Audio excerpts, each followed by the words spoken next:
Slack is a new way to communicate with your team. It replaces email with something faster, better organized, and more secure. Every conversation has its own channel that's easy to join, search, or create, and it's all integrated. You can attach info from thousands of apps, share files, make calls, everything you need to get your work done. Welcome to your new headquarters. Try it for free at slack.com. Slack, where work happens. This is CNN Breaking News. And welcome to our second hour of The Lead. I'm Jake Tapper, and we begin this hour with the politics lead. The next Trump-Biden debate, it's up in the air. The Biden campaign is refusing to go along with the Trump campaign's sudden push to delay the debate schedule. Biden spokeswoman Kate Bedingfield saying, quote, Trump's erratic behavior does not allow him to rewrite the calendar. The Trump campaign is pushing to move the schedule because President Trump is refusing to participate in the virtual debate town hall a week from today. Instead, the president says he wants an in-person debate, despite the fact that he has an active coronavirus infection and could very well be contagious. Plus, as CNN's Caitlin Collins reports, President Trump today said he's looking to restart rallies as he makes these dubious claims that he's no longer contagious based on nothing and will be immune to the virus now that he's had it. The timing of the next presidential debate now in doubt after President Trump rejected a move by organizers to make it virtual due to his COVID-19 diagnosis. That's not what debating's all about. You sit behind a computer and do a debate. It's ridiculous. And then they cut you off whenever they want. A virtual debate would make it impossible for the audience not to see the candidates through the lens of the pandemic. The Trump and Biden campaigns have agreed to do the second debate in person 1 week later than scheduled, but the two sides are divided over whether a third debate should follow. As his doctors are revealing little information about his health, the president is putting his own spin on things and claims he's ready to resume rallies. I'm back because I'm a perfect physical specimen and I'm extremely young. In his first interview since being hospitalized, Trump wasn't asked when he last tested negative and claimed without evidence that he's no longer contagious less than a week after testing positive. I don't think I'm contagious at all. I'm essentially very clean. The president suggested he caught the virus at a White House celebration for the families of fallen soldiers who insisted on hugging and thanking him. They come within an inch of my face sometimes. They want to hug me and they want to kiss me. And they do. And frankly, I'm not telling them to back up. The Gold Star families who attended the ceremony 12 days ago were tested beforehand, and a spokesman told CNN no one has shown symptoms since. The president also lobbed accusations against Senator Kamala Harris that echoed the late Joe McCarthy's Red Scare in the 1950s and stood in stark contrast to Vice President Mike Pence last night. This monster, she's a communist. She's not a socialist. She's well beyond a socialist. And I also want to congratulate you, as I did on that phone call, on the historic nature of your nomination. Thank you. Trump's fresh attacks drowning out what many in Trump world viewed as a successful VP debate. Mike Pence looked like a president to me. On Capitol Hill today, House Speaker Nancy Pelosi cast doubt on the president's health and raised questions about his ability to govern. Tomorrow, come here tomorrow. We're going to be talking about the 25th Amendment. Now, Jake, we asked the White House once again today when the president's last negative test result was before he tested positive last Thursday. They once again refused to say, this time citing his private medical history and saying his doctors want to keep it private. Though, Jake, I doubt that's a standard that's going to apply to his next negative test result. All right, Caitlin Collins, thank you so much. Appreciate it. Joining me now to discuss is the communications director and deputy campaign manager for Joe Biden, Kate Bedingfield. Kate, thanks for joining us. Just to be clear, so this debate that was scheduled for October 15th, the second debate, it's a town hall. Biden and Trump are going to appear remotely. Trump said he wasn't going to do it anymore. Now he wants to push it. Joe Biden will not participate because Trump isn't? Well, look, here's what people need to understand. Joe Biden and Donald Trump agreed in June to 3 debates laid out by the Commission on Presidential Debates. Now, at the last minute, Donald Trump clearly doesn't want to have to face voters. Remember, this is a town hall format debate that we were supposed to have on the 15th.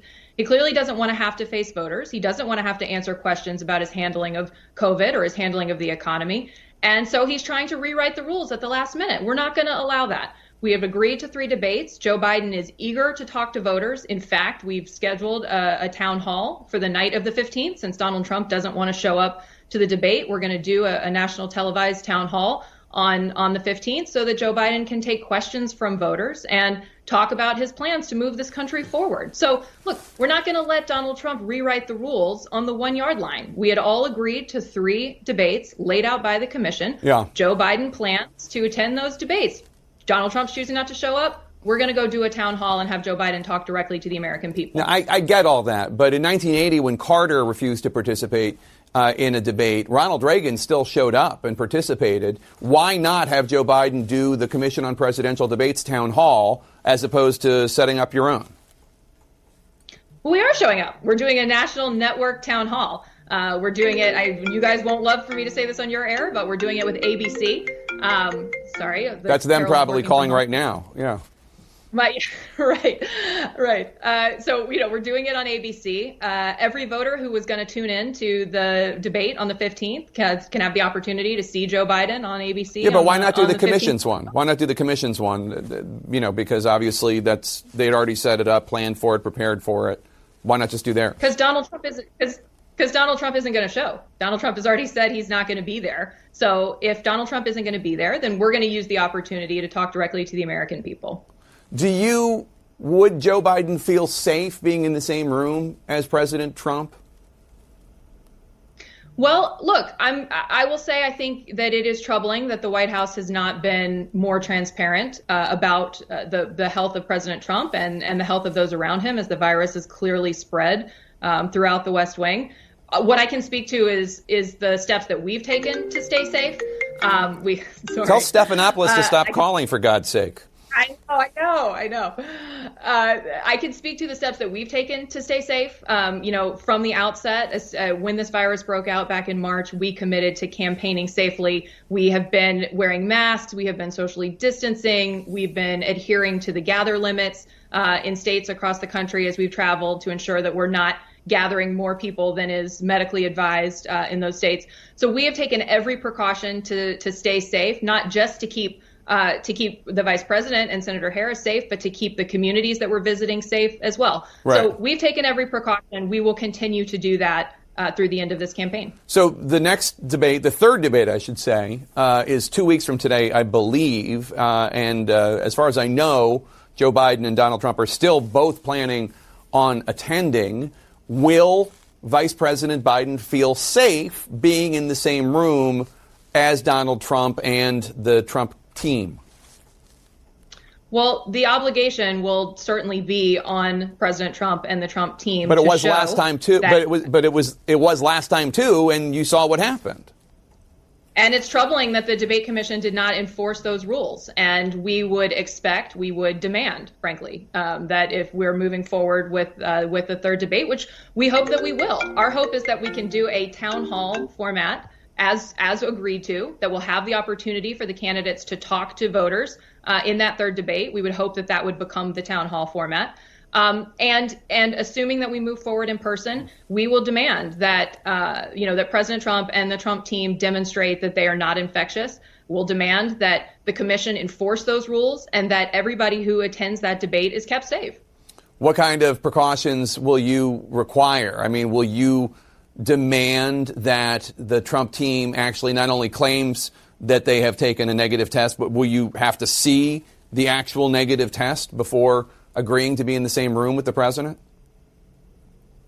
Well, look, our expectation is that the Cleveland Clinic and the commission are going to enforce those rules. We will let the Cleveland Clinic dictate what is medically safe. But yes, our expectation is that they will provide information that unequivocally makes clear that nobody attending is infectious.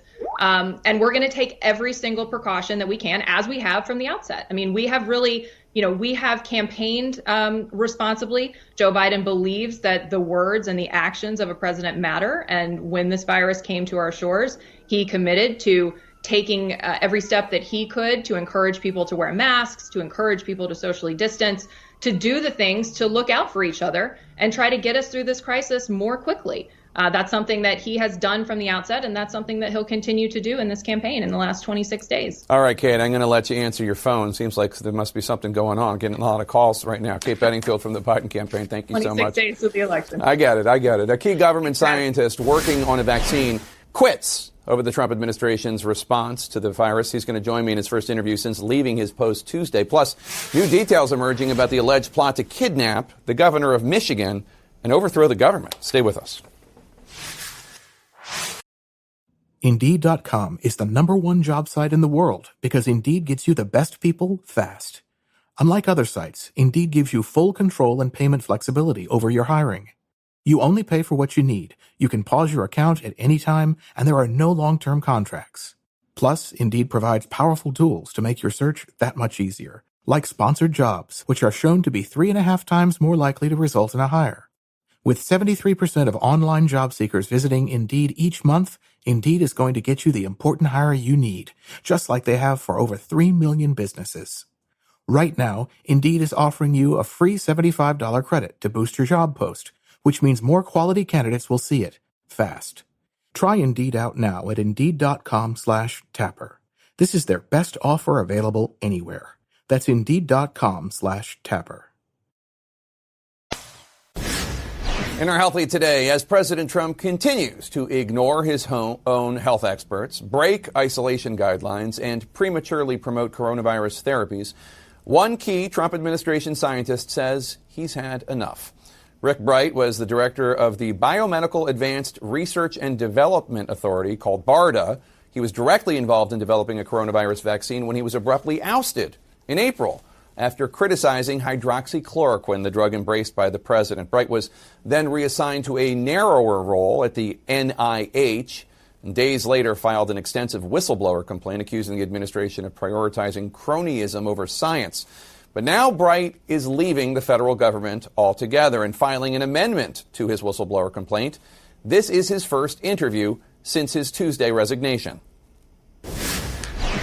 And joining us now is Rick Bright. Thanks so much for being here. We really appreciate it. Jake, thanks for having me. So it has been less than a week since President Trump was diagnosed with coronavirus, or at least since we found out that he was diagnosed with coronavirus. He's been ignoring CDC guidelines to isolate. He's been going into the West Wing, going into the Oval Office. He's been talking about how he wants to get back on the campaign trail, resume rallies.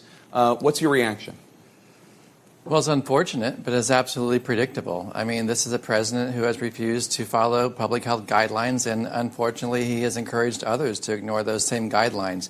I would say it's very predictable that sooner or later he was going to get infected, and his entire family and those close around him are also going to get infected. So we're seeing what we would predict play out in real life. Speaker Pelosi has said today that the president is, quote, in an altered state right now, and suggested, quote, there may be some impairment of judgment due to the fact that not only does he have the virus, but he is on a medication, including a steroid that is known to have as a possible side effect effects on mood and irritability and judgment.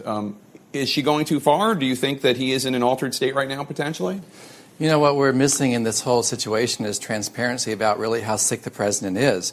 We don't really have the truth about when he was infected, what stage of infection he's in. I don't think we know all of the various treatments he was given and what combination and what dosage. And so I would say anything's possible at this time. I don't think she's going too far. I think she has every right to be concerned about his behavior, about his response, and about his recovery, because we just don't know the truth yet. It's true. They have not been transparent. They've been opaque. Why does it matter? It matters because it's a message for America. It's a message for people around the world. We need to know what is wrong with our president. We need to know how sick he is, and we need to know what type of treatments he's getting so we can learn from that so other people will be able to follow the right example. The president is giving a very mixed message right now. He is not well. We would not want any other person on the planet to do the things he's doing this soon after knowing they're infected.